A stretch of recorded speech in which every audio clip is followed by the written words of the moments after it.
The following program is being presented to you by a community producer. The statements, views, and opinions expressed are not necessarily those of ALC TV or the City of Avon Lake.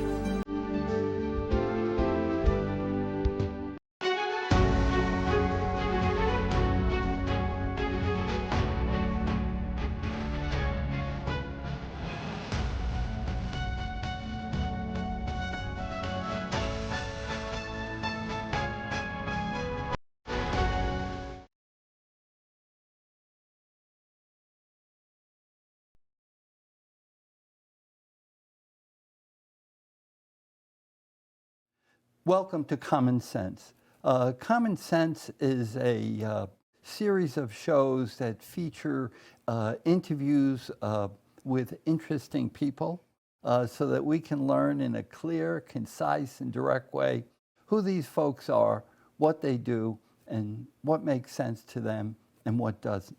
I'm Rudy Breglia, and today I'll be interviewing the caring, wise, and wonderful Pam Stenzel, speaker, author, videographer, and currently development and outreach director of Safe Haven Baby Boxes and board member of 24/7 National Safe Haven Crisis Hotline. Pam, welcome to Common Sense. Hey, it's so good to be with you, Rudy. Thanks for having me. Okay, you're very welcome. To start off, why don't you give us some background, where you were born, where you've lived, that kind of thing. Yeah, sure. So I was born and raised in the lovely state of Michigan, so no one can hold that against me. Oh, will not. I left at 18 and went to college, and then I met my husband in college, and I used to tease, in my next life when I'm dating in college, where are you from? Minnesota? Moving right along. So I ended up in Minnesota for about 30 years. I got you. And since my children all have grown, I now have 2 grandchildren. Congratulations. Thank you. We moved to Florida. So I did Okay, nice. So that's and kind of warm. my living situation. But my story really started and how I've been involved not only with Safe Haven Baby Boxes, but with working with women in unintended pregnancy started very personally, which a lot of us, get involved in mission or involved in the work of our lives based on, personal stories. So 59 years ago, a young 15-year-old girl became pregnant, had a lot of difficult choices to make, maybe more so than some teen girls. She was raped. But this 15-year-old girl chose to give her child life and then to place that child with an adoptive family, and that child was me. So I see. My biological father is a rapist. I don't know my ethnicity, but I believe that I'm still a human being and still have value, and that my life isn't worth less than yours just because of the way I was conceived, and that I don't deserve the death penalty just because of the crime of my biological father. My birth mother is my hero. She gave me my life, and she gave me an amazing family. So I'm the oldest of 8 kids, 7 of us adopted, every color of the rainbow. And what an amazing gift of family that she gave me. And I grew up always, it was kind of like, I'm Pam and I'm adopted. I thought it was like the coolest thing ever.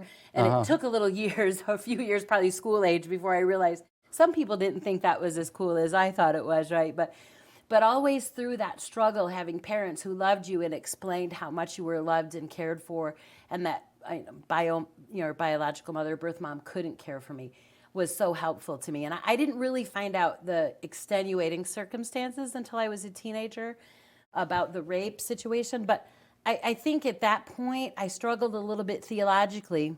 Like, did God plan me? Was I a mistake? And really coming to an understanding that God can take even what Satan meant for evil and do something good with it. It's redemption, right? So I really, when I went to college, I went to Bible college in Chicago, Moody Bible Institute, right out of high school.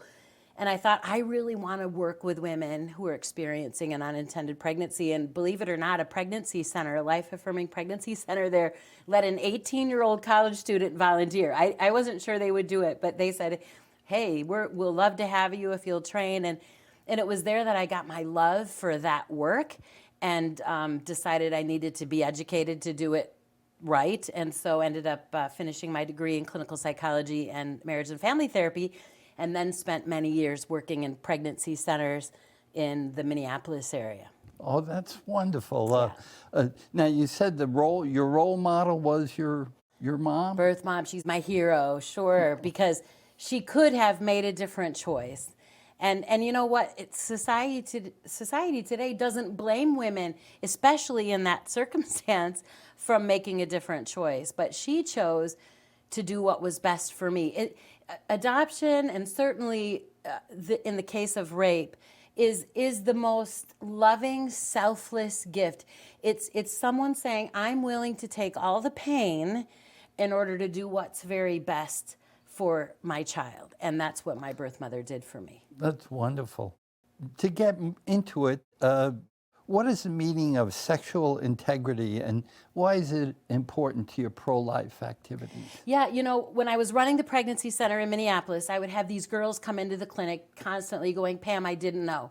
If someone would have told me this would be the end result of the choices I was making, I would have made a different choice. I didn't know. And I learned, Rudy, that when you whine to God about who's not telling kids things and why don't they know this information and who's messing up, you know, He'll just put his finger at you and say, well, then stop whining and you do it then. And so I just started speaking in Minneapolis and just in my own area, in churches mostly, because we were raising money, but to students to say, listen, I'd much rather see you at youth group or at your confirmation class than to have to see you in my clinic.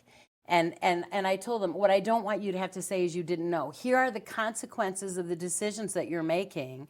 And before you make that decision, count the price. And so one day I got a call from Youth for Christ out of Minneapolis, and he said, Pam, a businessman walked into his office, who to this day I don't know who he was. And he said, there is this young girl. I was young then. This was the 90s. Okay. There's this young girl talking to kids about sex, and it needs to be on tape. This was VHS days, right? So he wrote a check for $20,000. And so Larry called me up and he said, Pam, I got $20,000 here to put your talk on video. And I'm like, are you crazy? And I'm like, okay, but we're going to make a deal because I have a nonprofit. My pregnancy center, Youth for Christ, will share, not even knowing if like 10 people were going to buy that VHS tape. And in 1995, Sex Has a Price Tag is the first video I ever did, came out. And it's been translated into 11 languages and used in 41 countries around the world. So, yeah, I started doing a lot more speaking to teenagers about sex and making good choices for a while. So, okay, describe the Safe Haven Baby Boxes organization and why you joined. Yeah, so this is a fun story. I was traveling and speaking. I have a good friend named Rebecca Kiesling. She's an attorney in Southeast Michigan. Okay. And she was conceived in rape, and so we kind of met on that level. And in, I'm going to say 2012, 2013, somewhere in there, there was in Indiana a man running for Senate named Richard Murdoch.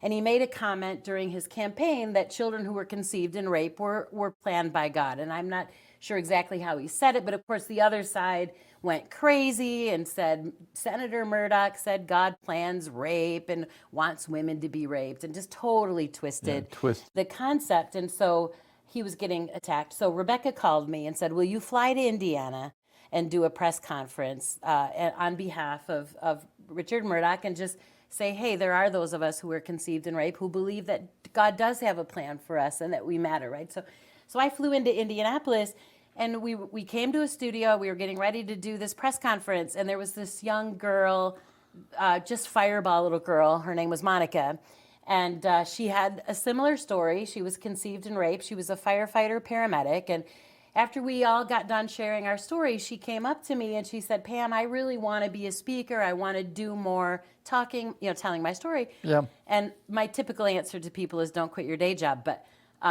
there was something about her I just really liked her. I said, well, let's keep in touch and let's talk about, ways we can help get you out there. And then I was asked to speak for 2 weeks in South Africa. I was doing a 2-week tour in Johannesburg and Cape Town, and I called her up and I said, listen, Monica, if you can pay your flight, I'll take care of you for the 2 weeks.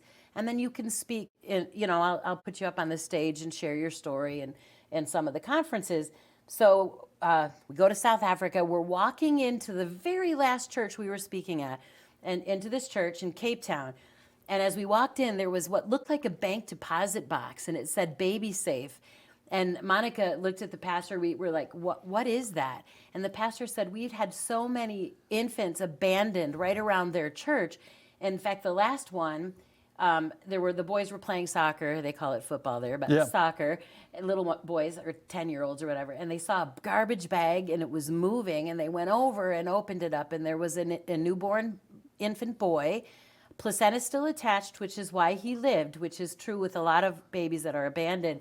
Some of them survive crazy circumstances because the placenta is still attached. And he lived, and a family from the church adopted him and named him Moses. But the pastor said, this is the last time. I've got to do something. And he built this device right into his church. Now, this is South Africa doesn't have as many rules as the United States. But it worked similarly to the way ours does. But it alarmed, and then both police and someone from the church would show up and retrieve that baby. So Monica was fascinated. And she still says that on the flight from Cape Town back to the U.S., she wrote on a Delta napkin the plans for safe haven baby boxes. And so we came back to Indiana. She said, Pam, I'm going to do this. And she's really the perfect person to do it because not only was she conceived and raped, but she was abandoned as an infant in 1973. And she's a firefighter paramedic. So she works in what in our country is the safe haven location, which is hospitals, fire stations, and sometimes EMS stations as well, or police stations. So Okay. she's like, we're going to do this. And people thought she'd lost her mind. I kind of thought she'd lost her mind too, but I'm not going to, she's determined. She got an engineer, got a fabricator. She goes, we're going to make a baby box. I'm sure they're like, what? And we're going to install them in the fire station so that women have a truly anonymous way to surrender their babies option, safely, right?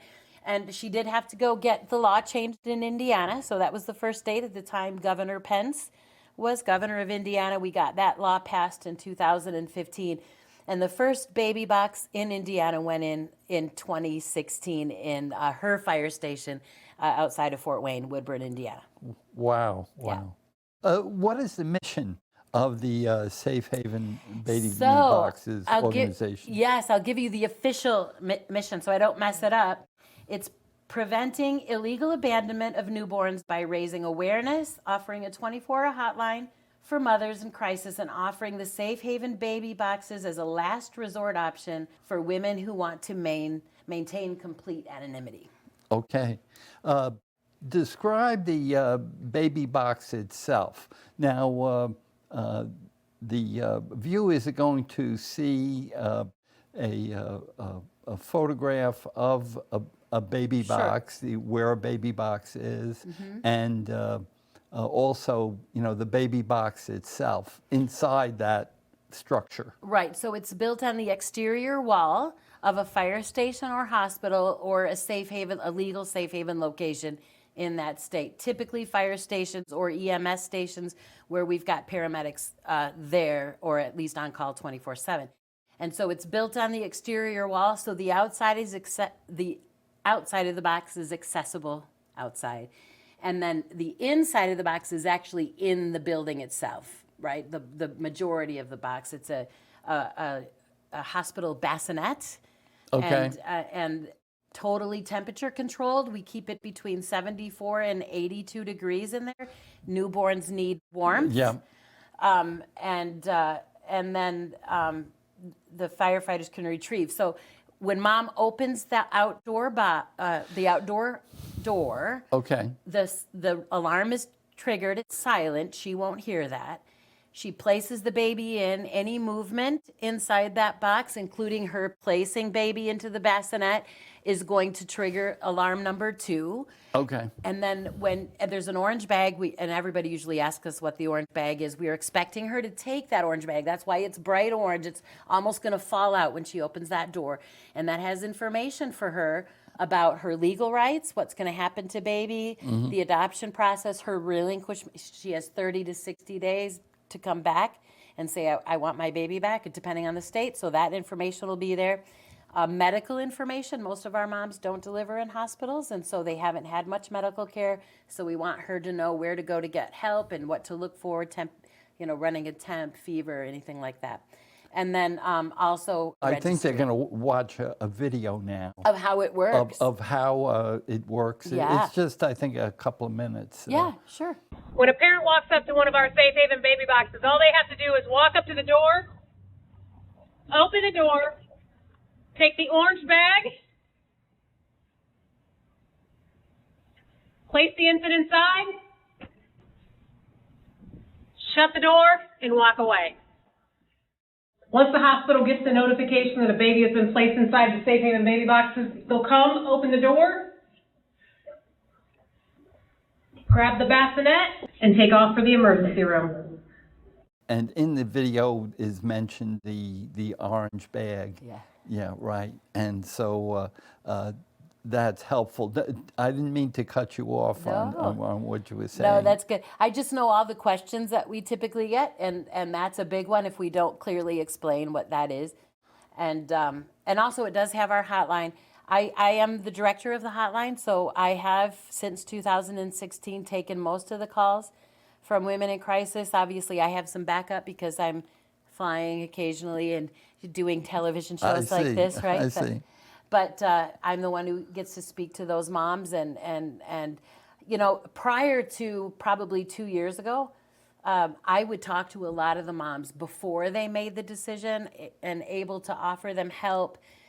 Some of them maybe need a pregnancy center, and because I have a lot of experience working with our life-affirming pregnancy centers, I can, you know, get them help in their own area if that's what they need, an adoption agency if that's what they need.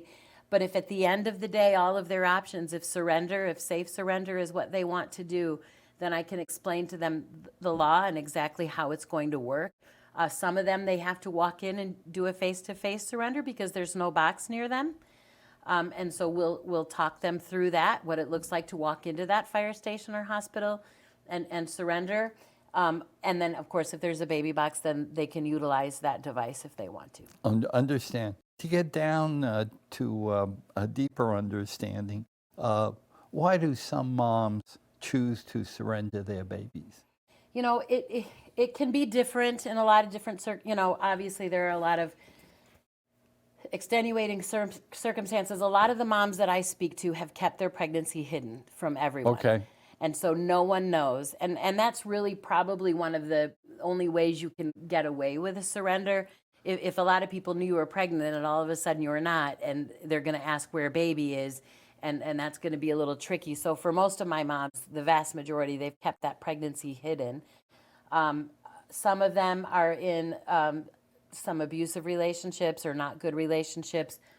Something's going on with baby's father and they just don't feel comfortable and they want to keep baby safe.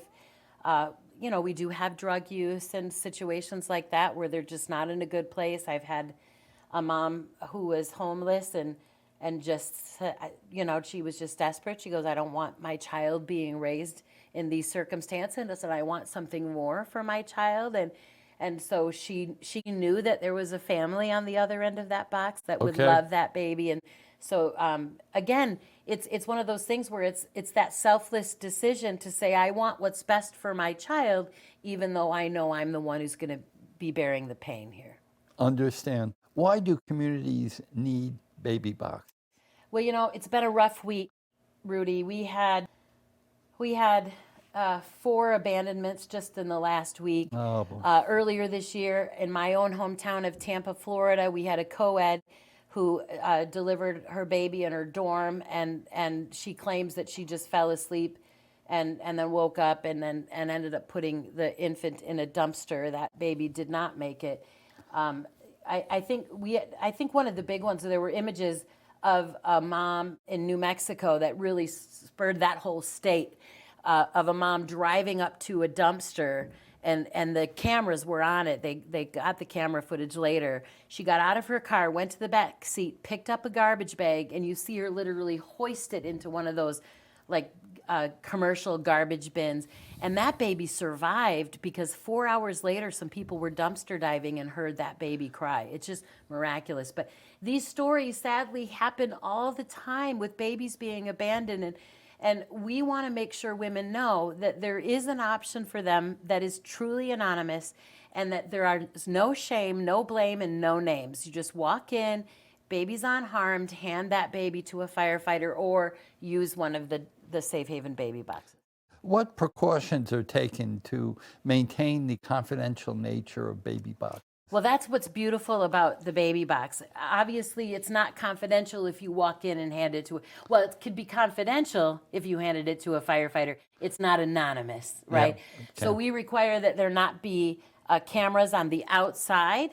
One of the reasons why 90% of all of the boxes where we have a baby surrendered are in fire stations and not hospitals is because they're a little more secluded, right? A hospital, it's harder to find that spot. A lot of people around. Where there's going to be no one around. Exactly right. So the firehouses or the EMS stations typically are a lot more secluded and give that anonymity to the mom. I had a mom call my hotline years ago before there were as many boxes as we have today. And she was in a very small town. She had delivered at 2 o'clock in the morning. She's calling me at 2 in the morning and she said, I want a box. And she was 50 miles in either direction for a box. I knew that wasn't going to happen. I'm trying to talk her into walking into the fire station. She was desperate. She didn't want to do that. I said, well, call 911 and have them come to you. And we hung up.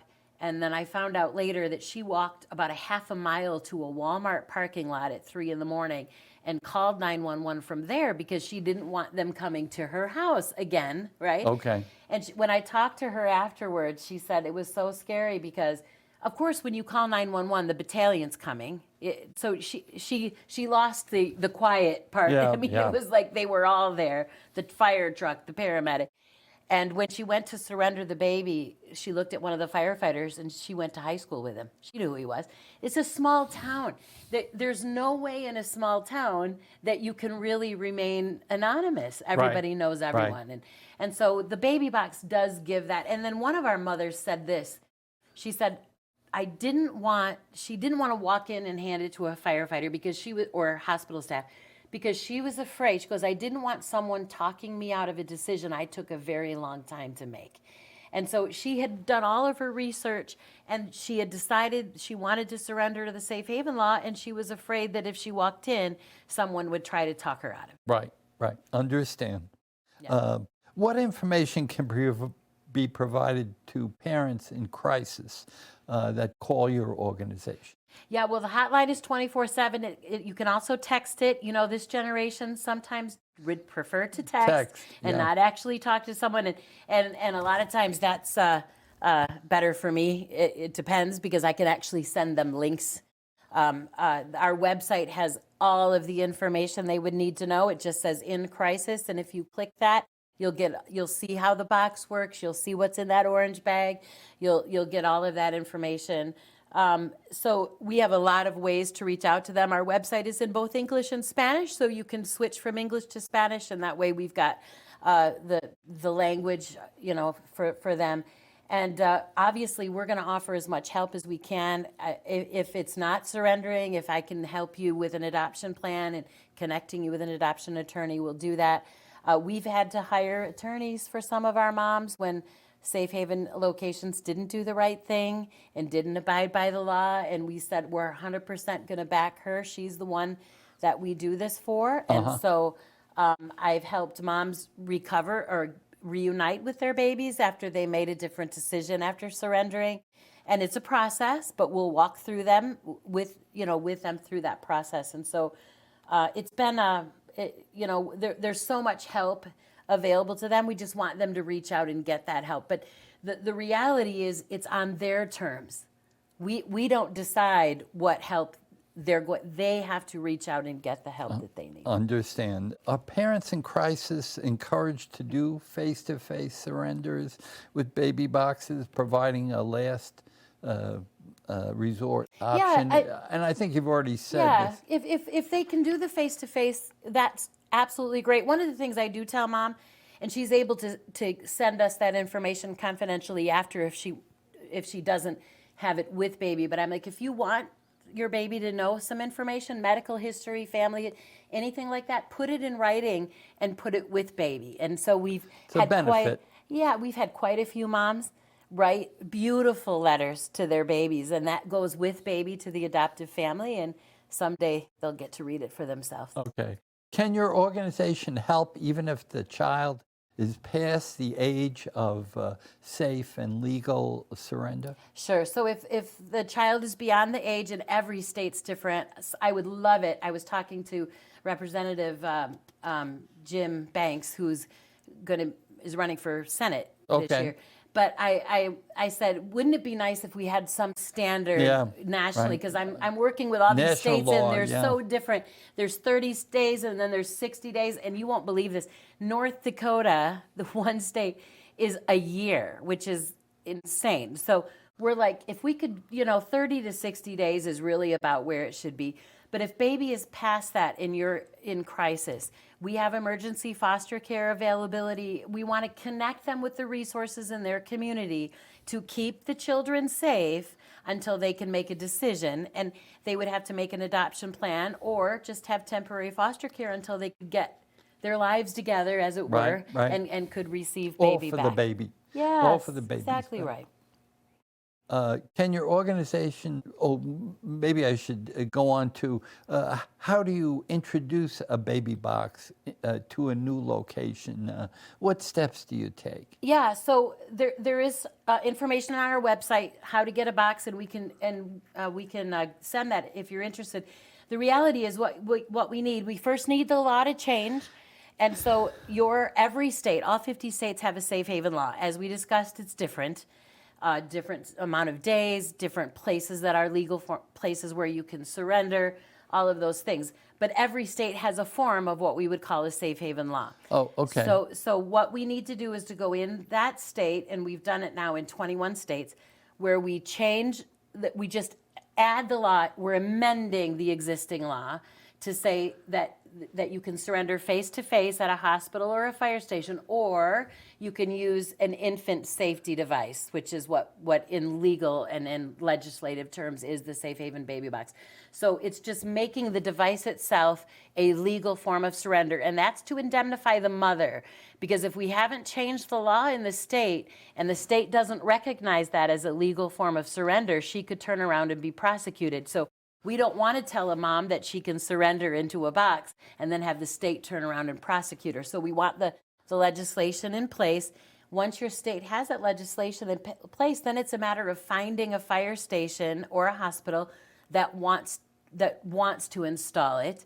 And Okay. I always tell people that you can't force this on a fire station. We've never wanted to do that. We want that fire chief, that team to want to do this. And then typically if the fire chief wants to do it, but they don't have the money, then my job kicks in, where I'm like, all right, let's find the funding in your community to make this a reality so that all the funding doesn't stay with that fire station. Right, gotcha. What communications do you typically employ to get the word out about boxes, both the new ones and the ones you already have? Right. So we have billboards. We have what we would consider typical marketing. You might understand billboards probably more than anything else are more effective. But the most effective ways to get the word out to the parents in a crisis. Now you're understanding we're dealing with teens to 40-year-olds. I mean, it's not all young, but at least millennials and Gen Z at the end of the day. And the way they communicate is social media. And so I personally am too old to care what goes on in TikTok. I see. But Monica is a TikTok star. She has almost 1 million followers on TikTok. Oh, wow. And we have This is Monica. Monica Kelsey.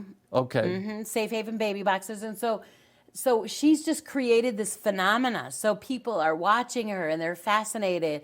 And she does fun things and crazy things. But I'm going to tell you that the last 2 years for sure, almost every mom that we've had surrender who then communicates back with us has been following her. They watch her on social media. I see. Okay. What is the National Safe Haven Crisis Hotline that you mentioned? Right. So it's 1-866-99-BABY-1. You're going to see it on every single billboard. You're going to see it on every box. And I think that'll be at the bottom of the screen. Yes. But let me remind you, this is a crisis line. Do not call me at 3 o'clock in the morning because you want to adopt a baby or something else. This is specifically for parents in crisis who want to talk about their options and know more about the Safe Haven option. Understand. Who are the counselors and what training do they do they get? So I'm the main one. Okay. Have been working with women in crisis for 30-some A years. lot of training. I do have a degree. But more importantly, because I've always worked in that crisis situation, I know the crisis, I know what's going, and I know where help is for these women as well. So I've trained a couple of nurses behind me to answer when I can't, and we are getting to the point, mostly just because of my travel schedule, where they have to be on more often. But the reality is, most of the real calls, not all, but most of the real calls are coming between midnight and 6 in the morning. So it's not typical daytime hours. Understand. How are baby boxes and the National Hotline funded? So we are a 501c3 nonprofit, and we're funded by donations and people who care and just want to make sure that women have information, have help, and have I've always said to people, my heart is that every woman have every option available to her that does not involve the death of her child, right? We want her to have all of the options in front of her that would not involve the death of her child. So. Understand. Where is Safe Haven Baby Boxes headquartered? So it's headquartered in Woodburn, Indiana, and which is outside of Fort Wayne, which is Monica's hometown. Monica, her husband Joe, who is the mayor of Woodburn, Indiana. Well. And myself were the first board members back in the beginning. Now we've grown from there, but they built a facility, a shop, offices and a big shop there, and the boxes are actually made right there. Wow. Yeah. Mm-hmm. That's great. How can someone get in touch with you? And these numbers, the number will appear at the bottom of the screen. Yeah. Well, I'm going to tell you that the best way to find out more about Safe Haven Baby Boxes is to go to the website, go to shbb.org, and all this information is there. You can, and then you can follow us on social media. You can follow us on Facebook or Instagram. If you're young enough and you love TikTok, you can follow her on TikTok. It's exciting. And we have coming in August, we're going to begin to release a new series that people can watch called Babybox.tv. I got to get it right, but it's on YouTube, on our YouTube channel. And we're going to release a new episode every week, and you're literally going to get to see the inside of Safe Haven Baby Boxes. Monica calls it raw and real. You're going to be in Woodburn. You're going to see the craziness that goes on. You're going to see everybody's real life, and it's going to be fun. I've seen the trailers, and it is really going to be fun. So Okay. You'll see all of that on our website as well. Okay. How can people support your efforts? Are your contributions tax deductible? Do you need volunteers? You know, what? Yeah, so obviously we need money, and your money goes a long way to help us have billboards and get word out there. And right at the website, you see donate, and you can click and donate online securely, and you'll have tax deductible receipts. It does show you where you can send a check in if that's what you'd like to do. Okay. And we will then send you your receipts that way. You can support us by saying, hey, let's get a box in our town, right? And Okay. we have had support from Knights of Columbus. They're one of our biggest supporters. We love them to death. Okay. And they're like, and I think it's because the Knights of Columbus, they love physical things. They want to touch it. They don't want to just give money to some nebulous thing, And they've supported ultrasounds for our pregnancy centers for many, many years. Wonderful. And so they have been so supportive of our baby boxes. I'm familiar. Yeah. So organizations like that will come along and say, we're going to make sure that box is paid for. And it's awesome to see people. And listen, Ohio was a little slow on the roll, but all of the boxes that came into Ohio were all on the West End. So Cincinnati up towards Toledo. So I've been really excited. This year we have been concentrating on the Northeast and Cleveland area, and very excited to see some boxes. I think we're going to get one in Parma very soon. Okay. And working with this area to see some boxes come. And Cleveland has the most abandonments in the state of Ohio, this community, and so it's really important that we have this community support and get some boxes up here in the Northeast. Right. And then it's all tax deductible. Yes. We are a 501c3, and we'll give you all those tax deductions. Yeah. Okay. In summary, what is making sense to you and what doesn't? I'll tell you, first of all, what makes sense is, what doesn't make sense is a little girl like Monica Kelsey can just get this in her mind and say, I'm going to do this. And now we have 21 states. We have, as of right now, 249 boxes. We've helped 150 women safely surrender face-to-face at a fire station or hospital. And as of today, we've had 50 babies safely surrendered in a safe haven baby box and are now with their forever families. So what doesn't, probably 10 years ago, I would have said she's crazy. But what makes sense now is she saw the need, she heard the call, she answered it, she was tenacious through a lot of kickback and people not thinking she could get it done. And she just believed, and now God is using it in an amazing way. Oh, that's great. Thank you very much for appearing. And thank you for what you do. I appreciate it. Wonderful. I wise and wonderful, caring. Those words don't do you justice. Well, thank you very much, Pam. I appreciate it, Rudy. It was great to meet you and be with you today. Okay. And thank you for watching. Please send us any questions or comments that you have. If you'd like to appear on the show or interesting people, please give us their contact information and we'll go from there. Remember, seatbelts save lives.